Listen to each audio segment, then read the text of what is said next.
하나님의 말씀 갈라디아서 1장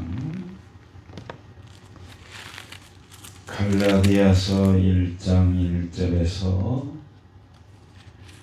17절까지 보겠습니다. 갈라디아서 1장 1절 읽겠습니다. 사람들에게서 난 것도 아니요 사람으로 말미암은 것도 아니요 오직 예수 그리스도와 그를 죽은 자 가운데서 살리신 하나님 아버지로 말미암아 사도된 바울은 함께 있는 모든 형제와 더불어 갈라디아 여러 교회들에게 우리 하나님 아버지와 주 예수 그리스도로부터 은혜와 평강이 있기를 원하노라. 그리스도께서 하나님 곧 우리 아버지의 뜻을 따라 이 약한 세대에서 우리를 건지시려고 우리 죄를 대속하기 위하여 자기 몸을 주셨으니 영광이 그에게 세세토록 있을지어다. 아멘. 그리스도의 은혜로 너희를 부르신 이를 이같이 속히 떠나 다른 복음을 따르는 것을 내가 이상하게 여기노라. 다른 복음은 없나니 다만 어떤 사람들이 너희를 교란하여 그리스도의 복음을 변하게 하려 함이라. 그러나 우리가 혹은 하늘로부터 온 천사라도 우리가 너희에게 전한 복음 외에 다른 복음을 전하면 저주를 받을지어다. 우리가 전에 말하였거니와 내가 지금 다시 말하노니 만일 누구든지 너희가 받은 것 외에 다른 복음을 전하면 저주를 받을지어다. 이제 내가 사람들에게 좋게 하랴 하나님께 좋게 하랴 사람들에게 기쁨을 구하랴. 내가 지금까지 사람들의 기쁨을 구하였다면 그리스도의 종이 아니니라. 형제들아, 내가 너희에게 알게 하노니 내가 전한 복음을 사람의 뜻을 따라 된 것이 아니니라. 이는 내가 사람에게서 받은 것도 아니요 배운 것도 아니요 오직 예수 그리스도의 계시로 말미암은 것이라.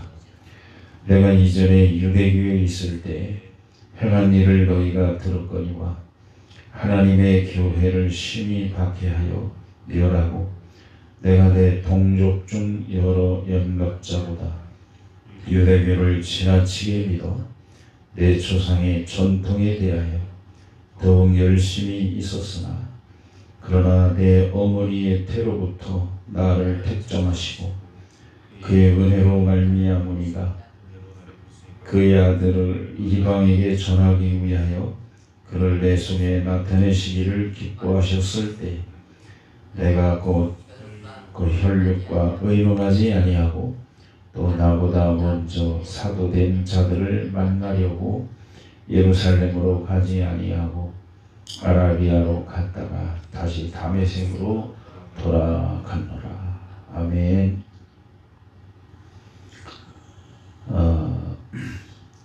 2000년 전이나 지금이나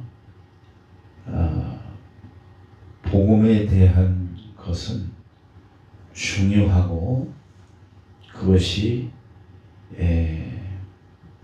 이스라엘에게 향한 하나님의 뜻이 이루어지느냐 아니면 딜레이돼서 이루어지느냐 이것이 결정되어서 오늘날까지 저 중동 사태가 저렇게 일어나야 되고 물론 하나님이 타락한 인간들에게 최종적으로 구원의 길을 제시하고 아니면 거절하면 스스로 멸망의 구덩이로 들어가는 그런 것인데 어쨌든 복음 이 문제 때문에 저런 문제가 지금도 일어나서 결국은 여기에 말씀대로 유대인들에게 사도 바울도 똑같이 그렇게 거역하고 살던 예수 그리스도를 메시아로 인정하지 않고 복음을 받아들이지 않았던 세월이 있었기 때문에 이것을 뼈저리게 느낀 사도 바울은 복음이 무엇이며 그리고 자기를 대종하게 해서 사도로 부르신 이가 바로 예수 그리스도시고, 또 그 복음을 뒤 비틀어서 전하는 사람, 특히 유대인들, 그들을 경각심을 주고 다른 복음은 없고, 안타깝게도 이 복음은 사람이 알려고 해서 되는 것이 아니고 오직 예수 그리스도의 계시로 말미암아, 다른 말로 하면 열어서 보여줘야만, 그리고 하나님이 사람으로 오셔야만 알 수 있는 그런 계시로 말미암아 된 것이기 때문에, 우리가 전에 고린도 후서 4장 4절과 6절에 그 빛이 비추어지지 아니하면은 세상의 신이 그들의 영혼을 혼미하게 하기 때문에 믿지 못한다. 그래서 이것은 영적인 전투이기 때문에 복음을 아는 것도, 복음을 전하는 것도 영적인 전투이기 때문에 절대적으로 필요한 게 뭐냐? 기도다. 자, 본문을 잠깐 생각을 해보도록 하겠습니다. 여기 1절에서 5절을 보면은 자기 사도 바울 자신이 어떻게 이 세상에 태어났고 또 복음을 받아들이고 사도가 되었느냐 하는 것을 말씀하고 있어요. 1절에 보면은 내가 사람에게서 난 것도 아니고 또 사람들로부터 말미암은 것도 아니다. 오직 예수 그리스도와 그를 죽은 자 가운데서 살리신 하나님 아버지로부터 말미암아 사도가 됐다. 그래서 그렇게 하신 이유가 뭐냐?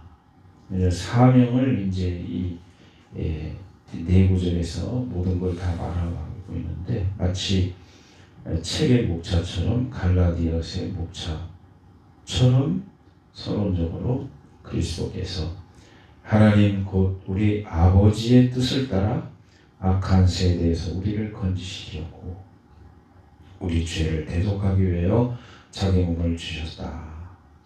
그것을 전파하는 것이 사도 바울의 사명이고 갈라디아 교인들의 사명이다. 왜냐하면 갈라디아에게 이렇게 갈라디아 교회 편지를 쓴 것은 이 유대주의가 복음을 비트는, 행위로서 구원받는다는 혼합주의적인 그런 것 때문에 이 편지를 기록한 목적이기 때문에 이렇게 말할 수밖에 없다. 그리고 두 번째는 이제 정말 다른 복음은 없다. 이게 다른 복음이 얼마나 무서운 거냐면 수천 년 동안 이 문제 때문에 싸우고 있는 것이다, 영적으로. 그래서 만약에 이걸 지금 강조를 하고 있는데 예수 그리스도 이외에 다른 복음이 있다고 그러면은 저주를 받는다. 저주. 8절 9절에 보면은 지금 오늘날도 저주받을 일이 너무나도 많고 교회 수십 프로가 여기에 다 해당이 돼 있어요. 지금 심지어는 뭐라고 그러냐면은 8절 9절에 보면은 그러나 우리나 혹은 하늘로부터 온 천사까지라도 우리가 너희에게 전한 복음 외에 예수 그리스도 외에 그 복음을 전하면 저주를 받는다. 우리가 전에 말하였거니와 내가 지금까지 다시 말하노니 만일 누구든지 너희가 받은 것 외에 다른 복음을 전하면 저주를 받을지어다. 왜 이렇게 이스라엘이 고통을 당해서 저렇게 공격하는 것도 힘든 거고 공격받는 것도 힘든 건데 이스라엘이 저 지경으로 힘드냐 지금도? 그거는 복음 때문이에요. 복음 때문에. 3차 대전이 일어나고 아마겟돈이 일어나고 뭐 제3성전이 지어지고, 제3성전 지어지는 게 목적인 줄 알아요 사람들은. 아니에요. 거기 해가지고 제사해봐가지고서 이제 적그리스도가 태어나가지고 나와가지고서 그냥 엉망진창을 만들고 이제 자기 세계를 만들 때 아이고 이게 아니네. 우리가 죽인 2000년 전에 죽인 예수 그리스도가 복음이고 메시아네. 그 피로 말미암아 구원받는 거네. 짐승의 피가 아니고. 그거예요. 그거 하나 때문에 지금 온 세계가 그냥 뒤집어지고 복근형을 이루는 거다. 그러니까 이 복음은 이게 생명과도 같고 전 세계 판도를 바꿔놓는 건데, 지금 이 복음을 전하고 있는 사도 바울 자신이 그런 사람이었죠. 왜냐하면 당시에 로마가 패권을 잡고 있는 시절에 로마를 복음화시킨 사람이기 때문에. 그러니까 유럽으로 복음이 전해갈 때 세계 판도를 바꿔놓은 사람이 바로 성령의 사람 사도 바울이었다. 자, 그래서 이제 여기 이제 중요한 게 왜 그러면 이게 영적인 전쟁이냐 하면은 이 복음은 사람들에게서 배운 것도 아니고 사람에게서 난 것도 아니고 사람에게서 받은 것도 아니고. 그렇다 그러면 이 복음은 어떻게 이게 사람에게서 사람에게로 전달되느냐? 그것은 사람이 예수 믿고 천국 가세요 이렇게 말할 때 보혜사께서 그 사람 속에 빛을 비춰주셔야만 된다. 12절에 보면은 오직 예수 그리스도의 계시로 말미암은 것이다. 계시 열어서 보여줘야만 가능한 일이다. 그래서 그 표현을 뭐라고 그러는가 하면은 내 어머니의 태로부터 나를 택정하시고 그의 은혜로 나를 부르시니가. 16절에도 보면은 그 아들을 이방에 전하기 위해서 그를 내 속에 나타내시기를 기뻐하셨습니다. 사도 바울의 심령 속에 나타내시기를 기뻐하셨기 때문에 이 복음이 제대로 사도 바울 속에 꽂혀버렸다. 그래서 고린도후서 4장 역시 사도 바울이 4장 6절에 보면은 어두운데 빛이 빛이라 말씀하셨던 그 하나님께서 예수 그리스도의 얼굴에 있는 하나님의 영광을 하는 빛을 우리에게 비춰주셨기 때문이다. 4장 고린도서 4장 4절에 보면 왜 사람들이 예수를 못 믿느냐, 못 믿느냐. 그 중에 이 세상의 신이 믿지 아니하는 자들의 마음을 혼미하게 하여 그리스도의 영광의 복음의 광채가 비치지 못하게 함이니 그리스도는 하나님의 형상이니라. 그러니까 복음을 받아들이는 것도 하나님의 계시요 그 영광스러운 예수 그리스도 자신의 빛이 비춰져야 되는 것이기 때문에 우리가 이 복음에 대해서 확신을 가지고 사는 것도 성령님의 역사가 필요하고 또 복음을 전하고자 하는 그 동기도 성령님이 기름 부으셔야 되고 또 받는 사람이 또 성령의 기름 부음을 받아야 되니까 뭐가 필요하냐?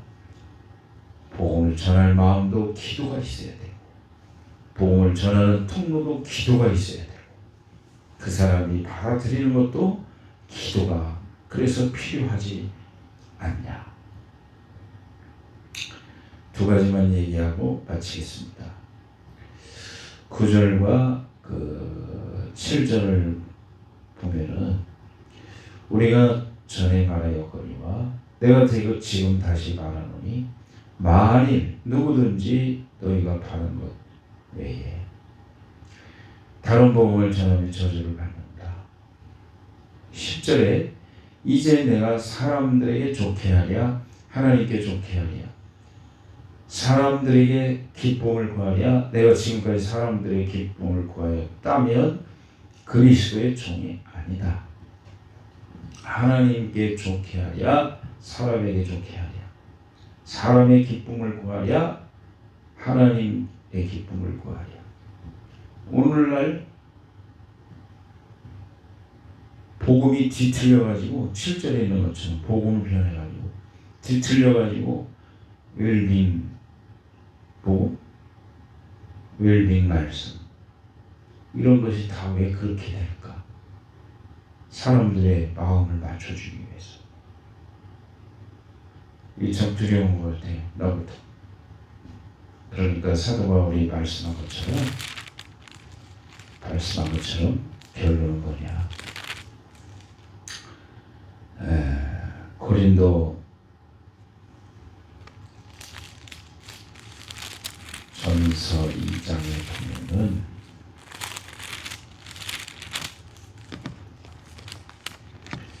사도 바울도 복음에 대해서 실패해 본 적이 있기 때문에 고린도전서 2장 찾아보세요. 읽고 마치겠습니다. 이걸 아주 마음에 새겨야 돼요. 고린도전서 2장 1절에서 5절을 읽고 마치겠습니다. 시작. 형제들아, 내가 너희에게 나아가 하나님의 증거를 전할 때 말과 지혜 아름다운 것으로 아니하였나니 내가 너희 중에서 예수 그리스도와 그가 십자가에 못 박히신 것 외에는 아무것도 알지 아니하기로 작정하였습니다. 내가 너희 가운데 거할 때 약하고 두려워하고 심히 떨었노라. 내 말과 내 전도함이 설득력 있는 지혜의 말로 하지 아니하고 다만 성령의 나타나심과 능력으로 하여 너희 믿음이 사람의 지혜이지 아니하고 다만 하나님의 능력에 있게 하려 하였노라.